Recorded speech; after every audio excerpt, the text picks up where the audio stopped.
من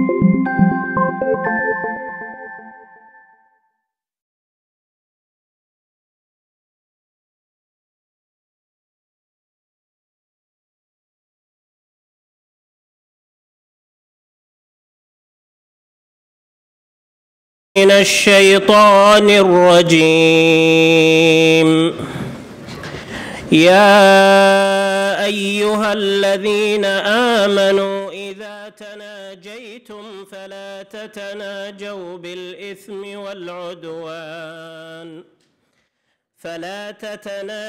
بالإثم والعدوان ومعصية الرسول، وتناجوا بالبر والتقوى واتقوا الله الذي إليه تحشرون. إنما النجوى من الشيطان ليحزن الذين آمنوا وليس بضارهم شيئا إلا بإذن الله، وعلى الله فليتوكل المؤمنون. يا أيها الذين آمنوا إذا قيل لكم تفسحوا في المجالس فافسحوا يفسح الله لكم، وإذا قيل انشزوا فانشزوا يرفع الله الذين آمنوا منكم والذين أوتوا العلم درجات، والله بما تعملون خبير.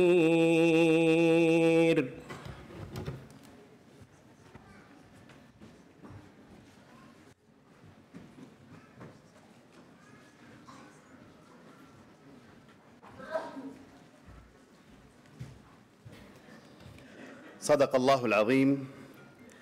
كانت تلك خير بداية لحفلنا هذا.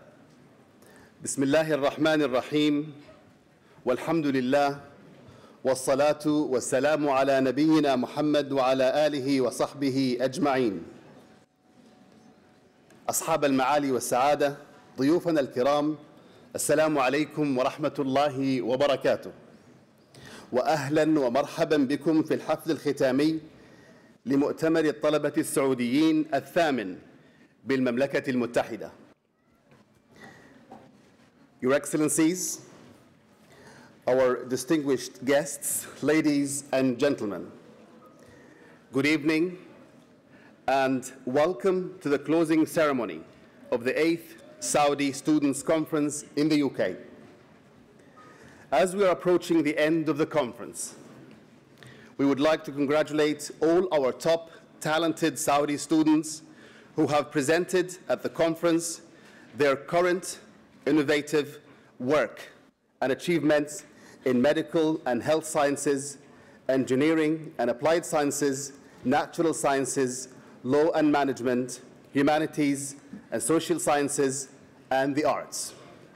It has certainly been a weekend full of sharing, inspiration, and commitment to enhancing knowledge and innovation.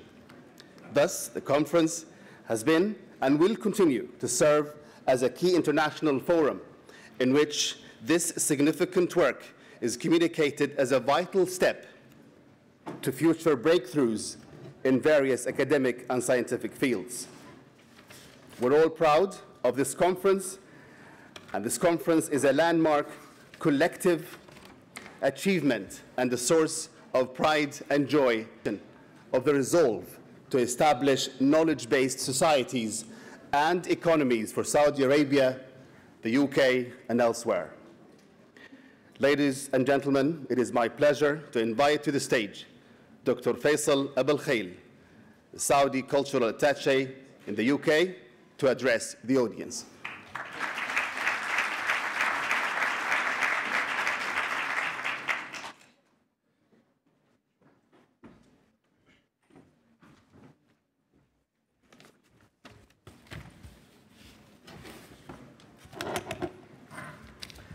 بسم الله الرحمن الرحيم،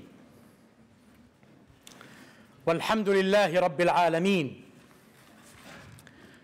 والصلاة والسلام على خاتم المرسلين سيدنا محمد وعلى آله وصحبه أجمعين.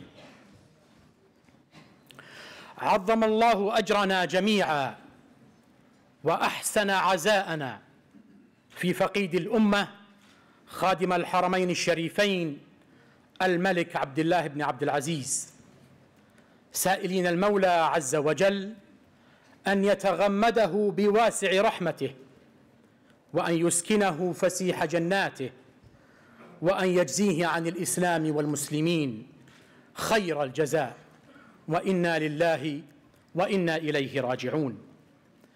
كما نبتهل إلى الخالق جل في علاه أن يحفظ لنا خادم الحرمين الشريفين الملك سلمان بن عبد العزيز، وأن يسدد على سبل الخير خطاه، وأن يمن عليه بنصره وعزته. وندعوه سبحانه أن يوفق ولي العهد صاحب السمو الملكي الأمير مقرن بن عبد العزيز، ولي العهد صاحب السمو الملكي الأمير محمد بن نايف بن عبد العزيز.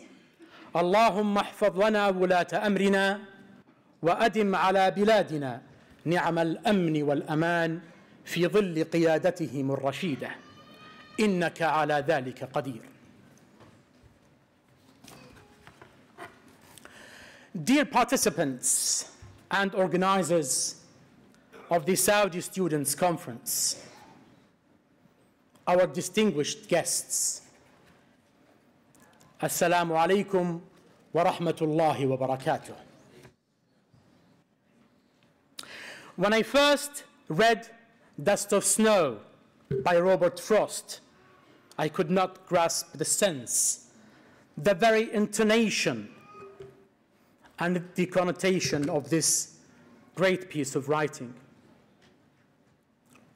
It's short, great it is,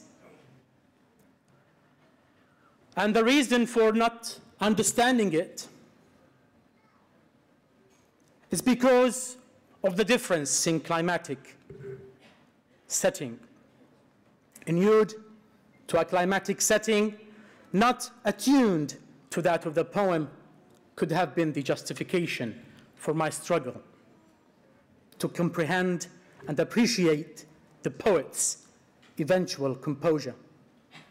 My understanding of this poem had remained, and for a while, rather artificial, crippled, and quite detached from the physical context, no matter how zealous and patient my instructors and tutors were trying to convince me otherwise. And it might still be the case until I came to the realization by which I saw more importance in what the speaker, the main character of the poem, stood for and represented, rather than what the poem itself meant. What really intrigued me was this inner pursuit for constructiveness, this unique ability to put things into their right perspective and capitalize on them. This characteristic of seeing through and beyond the mere superficial, and ultimately being able to bring happiness to oneself and to the rest of us. This is the ethos. This is the true appeal I see in each and every one of you. Yes, you, our pride, our joy, and our hope for a more bright future. Man has always been fascinated by the physical world around us. This mindset shall remain as such for as long as man lives. Although questions are infinite in their numbers and diversity, we have never been driven to despair.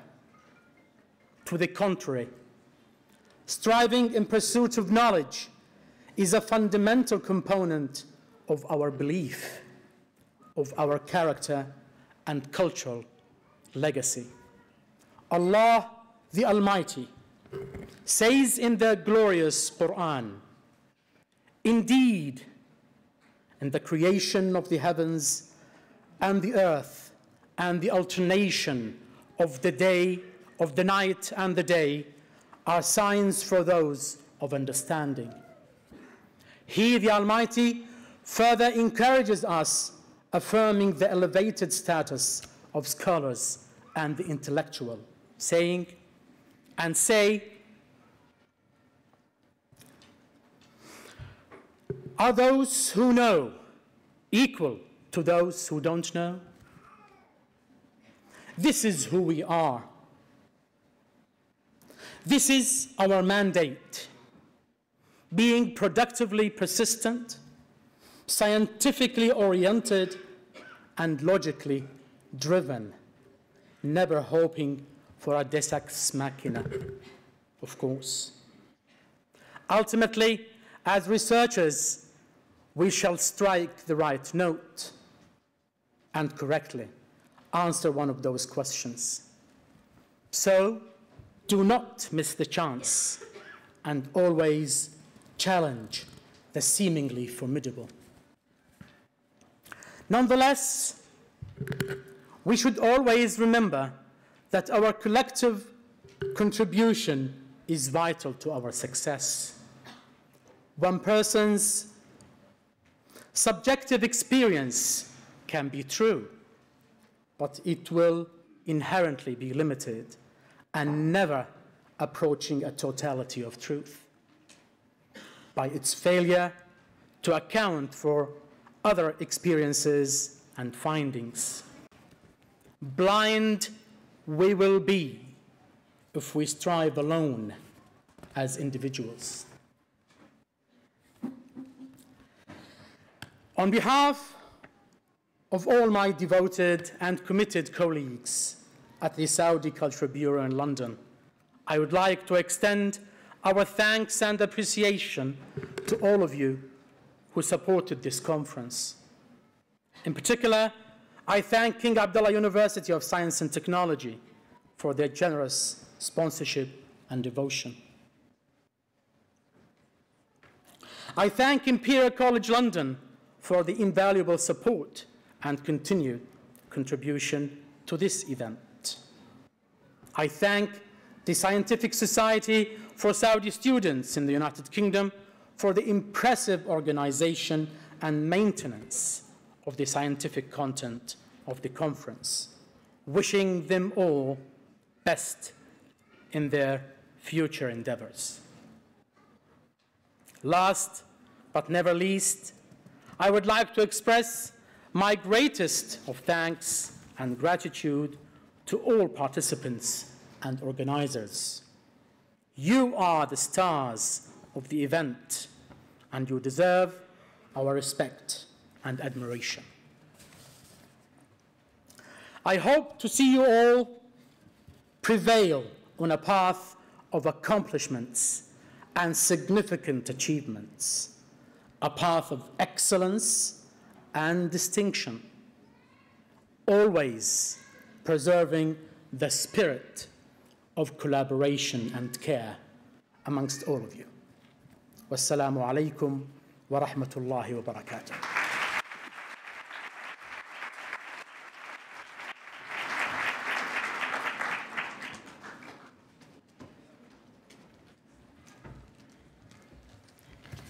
Thank you, Dr. Faisal, for your inspiring speech. Ladies and gentlemen, all participants, we congratulate you all for your contribution to the success of this event, and we commend you on the quality of your work, which is of great significance in both locally and globally. Now, Dr. Najah Ashiri, the Vice President for Saudi Initiatives at KAUS, will shed light on the assessment criteria that have been used to award the best 3 written scientific research papers in this conference. Ladies and gentlemen, I am pleased to invite Dr. Najah to the stage.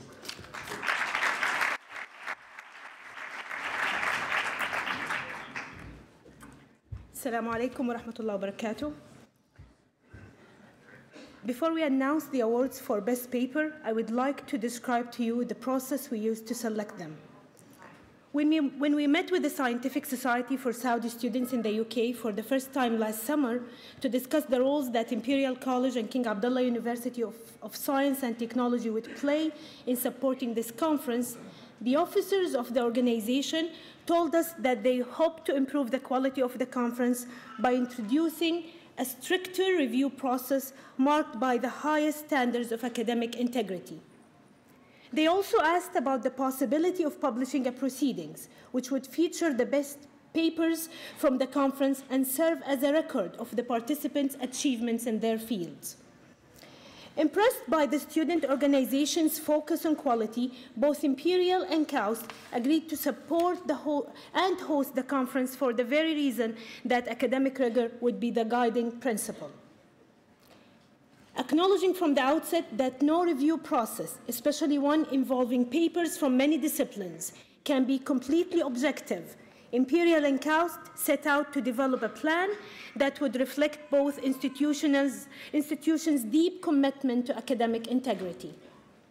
We began by introducing plagiarism screening into the process by using Turnitin, the leading web-based software for this purpose. We also established detailed review criteria and provided all reviewers with evaluation forms that standardized how they should evaluate the papers.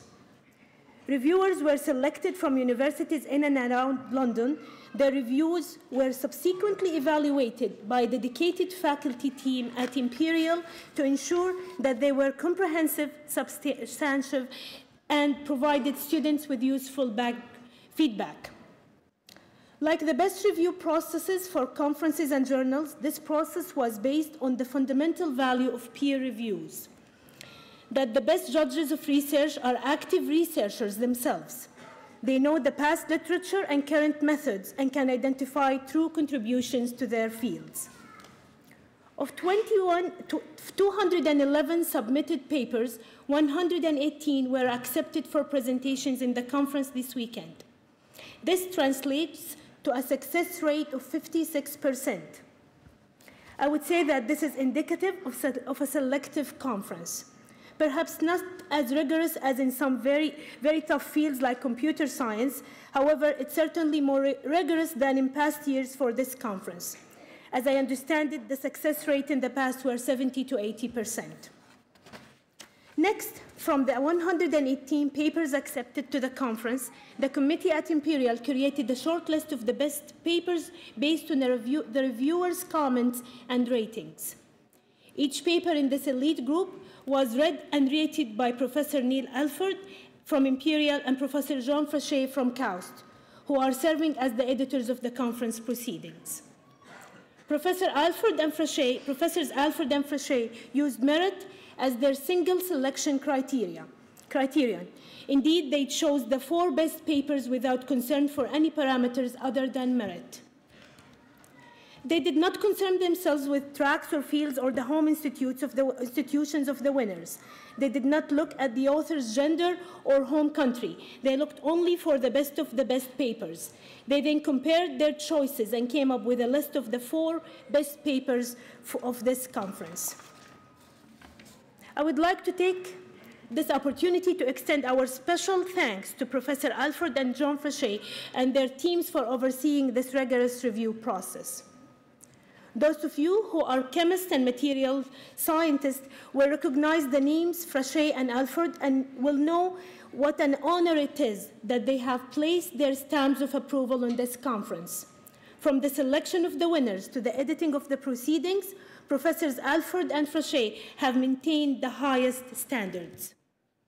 Moreover, their endorsement of the winning papers and support for the conference is a true indication of the confidence that they have in your work, and for that you should feel very proud.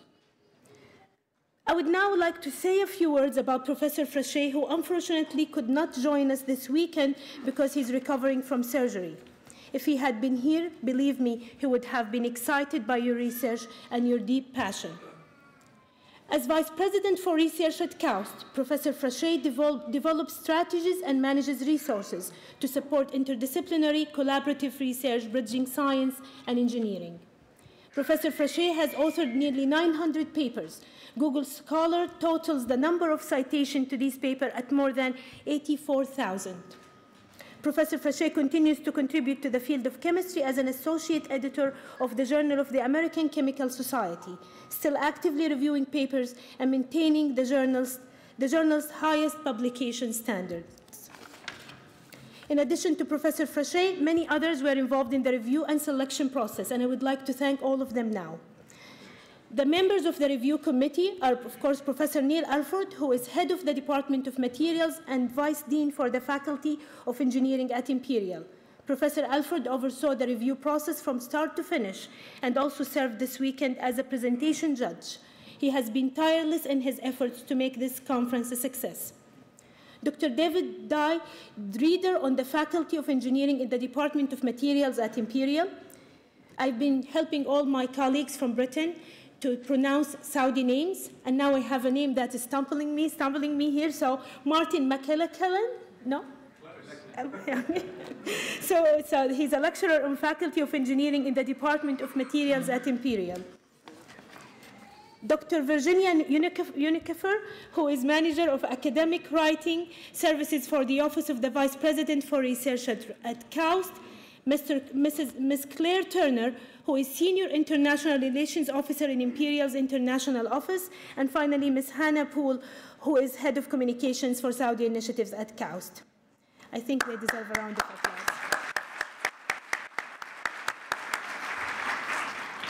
Finally, I would like to extend a special thanks to Dr. Muhammad Al-Ahmadi from the Saudi Cultural Bureau here in London. Dr. Al-Ahmadi worked very closely with all stakeholders throughout the process to make this conference a success. His devotion and tireless efforts to support education and development of our talented Saudi students have been evident of all aspects of this event, and we thank him for that.